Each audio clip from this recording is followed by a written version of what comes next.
God of hope, of joy, and of love, we gather here this morning with our hearts filled with the abundance of joy and hope and love. We gather with gratitude for those who were on this journey but are no longer with us, those whose shoulders we stand on this day. We gather with gratitude to our diocese for walking with us on this journey. And we gather in the hope and the prayer that the parish of St. Andrew's will always live out their faith. That wherever you are in your journey with God, you are welcome here. Amen. Please be seated. Happy day! We did it! We did it! Absolutely! And we're not just cheering for ourselves, we're cheering for all of our brothers and sisters who for many years made this route and this possible. It's glorious. It's wonderful. You know, this past week when I was thinking about what I wanted to say and about the significance of what we're doing, and so I went to our website, which if you haven't been to our website, you ought to. It's filled with a lot of wonderful things. One of the things that's in there is the 40th anniversary, which was a slideshow that was completed in 2020, and then there was a thing that came called COVID that it disrupted everything. And we were going to celebrate the 40th anniversary. So I went there this past weekend, and it was a little heartbreaking. Those of you who knew Sue Salmon, she narrates it, and that part was really beautiful and wonderful, and yet a little bit hard. But I do recommend that you all go there and check out that thing. If you've never seen it, it's wonderful. You just go to the website, find history, and click on that, and you'll be set to go.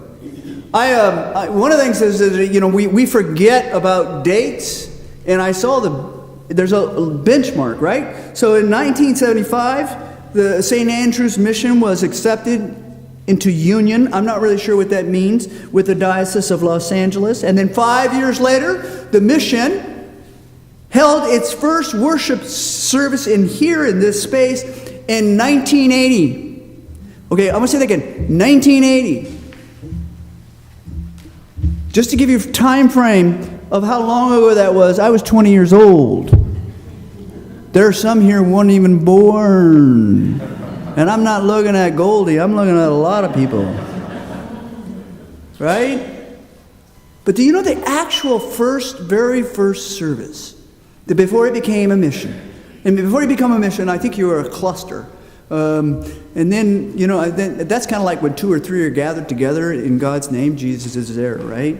But that's when they held it, and they held it in Vista Verde School. And then a year after that, they became a mission. So if I'm doing my math correct, and that's always questionable, if I'm doing my math right, that's 50 years. 50 years. That's when this big journey began. Gordon was there, and Kay at 8 o'clock was there, but none of the rest of us were there. That's when the journey began. And I have likened it in the past to we've been in the desert longer than the Israelites. Right? I mean, they got to the promised land in 40 years. It took us 50 years to get there. And when we read the Hebrew scriptures and we bring, we absorb them into us, those 40 years that they were in the desert were not easy. Right? I mean, they were quite a mob that walked together. They went through a lot of struggles, as we know, right? And those folks were not afraid to express their opinion. They weren't afraid to express their frustration or their anger or their fear to not only Moses, but also to Aaron, because Moses didn't even make it there. Aaron did. And for some of those folks walking, I really think that many of them became apathetic. Like, what does it really mean? What's the point? Let's just set up our tents right here. And yet God never gave up on them. God never let them go. God continued to love them and assist them. You know, when they were hungry, when they needed nourishment, God sent manna from heaven. Manna came down, and they were just grabbing it, whatever it was, this flaky bread presence, but they were getting it and they were being fed, not only physically, emotionally, all of those things. God was with them in those 40 years, every step of the journey. And in our journey, I don't know, but I'm pretty much assuming that there are some folks who have become apathetic or became apathetic to the idea of becoming St. Andrew's, ever becoming a parish, right? I mean, you get to that point where it's like, what's the point? We're never going to get there. What does it mean? We'll never get to the promised land. And some folks have left because of that, right? I mean, it's like the early Christians, right? After Jesus died, they all thought Jesus was going to come back right away. They did. And they started selling and everything. They started giving stuff away. When they realized he wasn't coming back, they were in a little bit of trouble. But our God was with them the entire time, giving them this manna, which gave them strength and gave them hope in the midst of despair. Now, we didn't get that flaky stuff coming down, right? Our manna, our nourishment, obviously comes from what happens here, right? When we line up, all of us in our brokenness, all of us in our love, all of us in our pain or whatever it is, we get strengthened by that. And we don't get strengthened by doing it by ourselves. We get strengthened, we get nourished by doing it together. Right? We do it together. We do it in community. But just as important as that, and that's the Eucharist is what gives us the ultimate strength to move forward. But I want to also say that we get nourishment from our relationships with one another. We do. It gives us sustenance. It gives us strength. It's a shoulder to cry on, a shoulder to laugh with. Our relationship with one another, our relationship with our community, with creation, and God's relationship with us is encircled in all of that, and that's what gives us nourishment to be the people God calls us to be. We are called to be people of hope. We are called to be people of justice and of love. And so now that we have reached the promised land, what now? Right? I mean, we got there. What now? Which is a fair question. And I'm not really quite ready to deal with it right now, because I just got to the promised land and I want to enjoy it for a little while, right? And I think that that's true.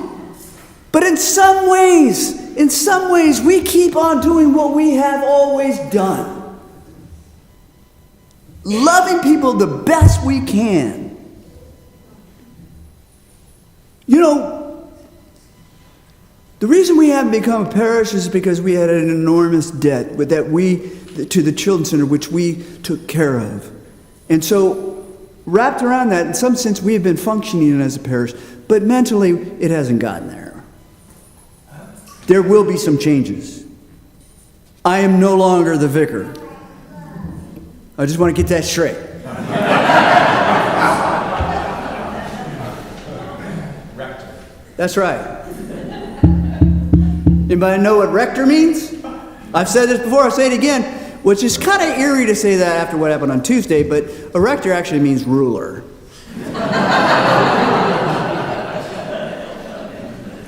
The bishop's committee becomes the vestry, the bishop's warden becomes the senior warden, and the people's warden becomes the junior warden. Those are names and titles. Those are wonderful and great. In my 20-plus years here, every Sunday we gather, and before Eucharist I say, wherever you are in your journey with God, wherever you are in your journey in your faith, please know that you are welcomed here. And I did not invent that. I heard that from George Regas at All Saints, and Melissa and I have always felt how important that is.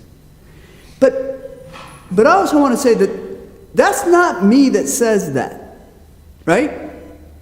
It comes out of my mouth, but it's really coming from us. What?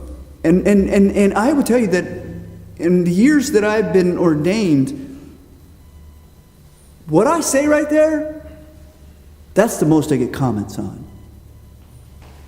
And I will tell you, it is 100% positive. Nobody ever says, well, if we're baptized, we can't come up. If we're not confirmed, we can't come up. Nobody said question any of that.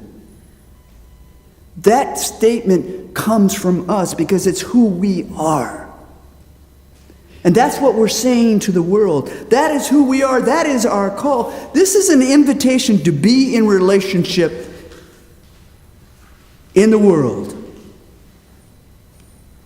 And maybe that's the most important thing we can do. We're all are welcomed.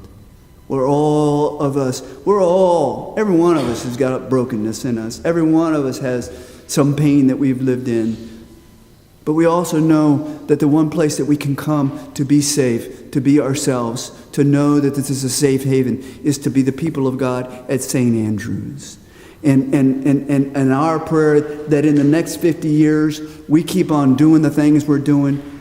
But let us always remember that these doors are open to all. There's a lot of people here I could thank, who made this happen. It wasn't me.